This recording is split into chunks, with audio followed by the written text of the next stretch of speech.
Every morning, the city woke up in a hurry. Cars passed, people rushed, shops opened. But on one quiet corner of the street, a poor shoe seller sat down slowly, placing his small wooden box beside him.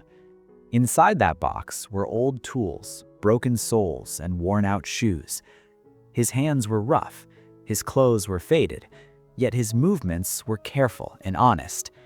That man was a shoe seller, and somewhere nearby, his son, Ethan, was getting ready for school. Ethan was not a bad child. He was intelligent, polite, and full of dreams. He loved books. He loved imagining a better future. But every dream he had was followed by a heavy thought. What if people find out who my father is? That thought followed him everywhere. Every morning, Ethan walked the same road, and every morning he slowed his steps when he came near his father's stall. Sometimes he pretended to tie his shoes.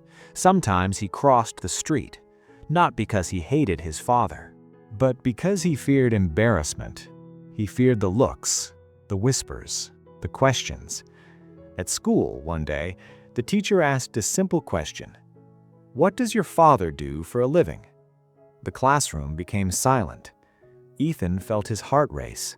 He looked down and answered quietly, "He works in an office."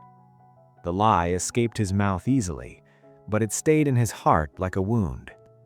Days passed. The lie became a habit. Whenever someone mentioned parents or jobs, Ethan became nervous. He avoided conversations.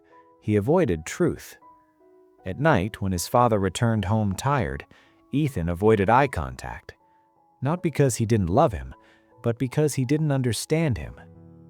One afternoon, while walking home from school, Ethan heard laughter behind him. A group of classmates were standing near the road. One of them suddenly pointed and said, "Hey, isn't that your father?" Ethan turned around. There he was, sitting on the ground, fixing someone's shoes. The same hands, the same tired face. Everyone was watching. Ethan felt his face burn. He wanted to disappear. He wanted the ground to open. Without saying a word, he turned around and ran. He didn't go home. He didn't answer calls. He sat alone under a tree with tears in his eyes and anger in his heart. Why my father? Why this life? Why can't I be normal? His thoughts were loud. His heart was heavy. That's when someone spoke. "Pain looks heavier when we carry it alone," said a calm voice. An old man stood beside him. His eyes were peaceful. His voice was gentle. Ethan didn't reply at first. Then, quietly, he said, "My father fixes shoes on the street, and I'm ashamed of him." The old man nodded slowly. Then he said, "Tell me something, son. Does your father ever stop working?" Ethan shook his head. "Does he complain?" Again, no. The old man continued, "Then why are you ashamed of the man who carries your future on his back?" The old man leaned closer and said, "Your father's hands are rough because they carry responsibility. His clothes are old because he chose your dreams over his comfort." Then he added softly, "A job does not define a man. His sacrifice does." The words hit Ethan deeply. For the first time, he didn't feel angry. He felt guilty. He saw his father differently, not as a shoe seller, but as a protector. That night, Ethan couldn't sleep. He remembered rainy days when his father worked without shelter, cold nights when his father skipped meals, moments he never noticed because he was too busy being ashamed. The next day after school, Ethan didn't slow down. He didn't cross the road. He walked straight to his father's stall.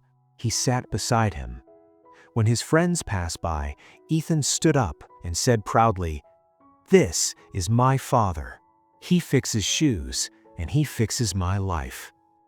The shoe seller looked up. His eyes filled with tears. Not because of pride alone, but because his son finally saw him. That moment meant more than money ever could. Years later, Ethan became successful, but he never forgot that roadside, because he learned one truth: never be ashamed of honest work. Be ashamed of forgetting who sacrificed for you. Respect creates character. Gratitude creates greatness. And sometimes, the biggest lessons come from the simplest lives.